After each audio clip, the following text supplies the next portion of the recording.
नई दिल्ली में कांग्रेस अल्पसंख्यक विभाग की सलाहकार परिषद की बैठक का आयोजन किया गया, जिसमें अल्पसंख्यक नेताओं के साथ राहुल गांधी भी शामिल हुए। बैठक में लोकसभा में विपक्ष के नेता राहुल गांधी ने कांग्रेस की मुस्लिम नेताओं से समुदाय से जुड़े मुद्दों को मजबूती से उठाने की अपील की है। बैठक के दौरान राहुल गांधी ने कहा कि पार्टी में मुस्लिम समाज की भागीदारी बढ़ाने के लिए नेताओं को सक्रिय भूमिका निभानी चाहिए। सूत्रों के अनुसार राहुल गांधी ने यह भी कहा कि यदि किसी मुस्लिम के साथ अन्याय होता है तो उसकी आवाज केवल अल्पसंख्यक के रूप में नहीं बल्कि मुस्लिम पहचान के साथ उठानी चाहिए। बता दें कि राहुल गांधी का ये बयान ऐसे समय में सामने आया है जब विपक्ष सामाजिक न्याय और राजनीतिक प्रतिनिधित्व जैसे मुद्दों को लेकर केंद्र सरकार पर लगातार हमलावर है। जानकारी के मुताबिक बैठक में राहुल गांधी ने कहा कि कांग्रेस पार्टी को मुस्लिम शब्द इस्तेमाल करने से बचना नहीं चाहिए। सूत्रों के अनुसार उन्होंने कहा कि आजकल लोग सीधे मुस्लिम कहने के बजाय माइनॉरिटी यानी अल्पसंख्यक शब्द का इस्तेमाल ज्यादा करते हैं, जबकि समुदाय की असली पहचान को सामने रखना जरूरी है। राहुल गांधी ने यह भी कहा कि अगर दलित, ओबीसी या सामान्य वर्ग के लोगों पर हमला होता है तो उनकी पहचान के साथ मुद्दा उठाया जाना चाहिए।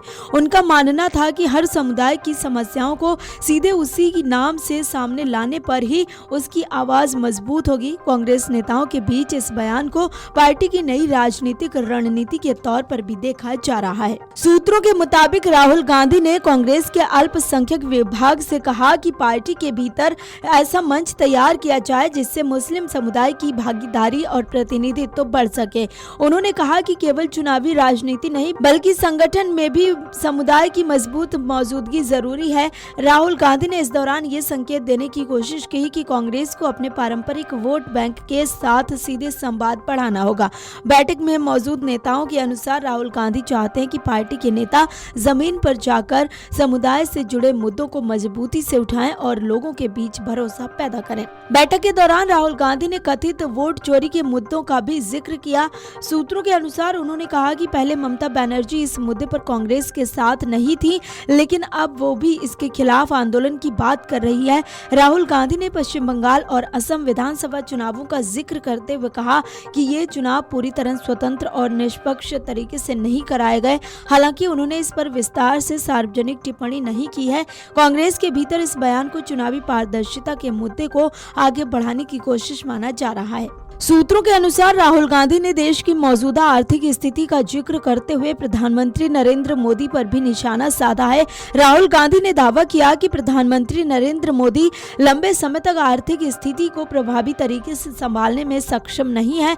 राहुल गांधी ने कहा कि बेरोजगारी, महंगाई और आर्थिक चुनौतियां लगातार बढ़ रही हैं और इन मुद्दों पर गंभीर चर्चा की जरूरत है। कांग्रेस अब सामाजिक प्रतिनिधित्व के साथ साथ आर्थिक मुद्दों को भी बड़े राजनीतिक सवाल के तौर पर उठाने की तैयारी में दिखाई दे रही है। Video desk amarujala.com।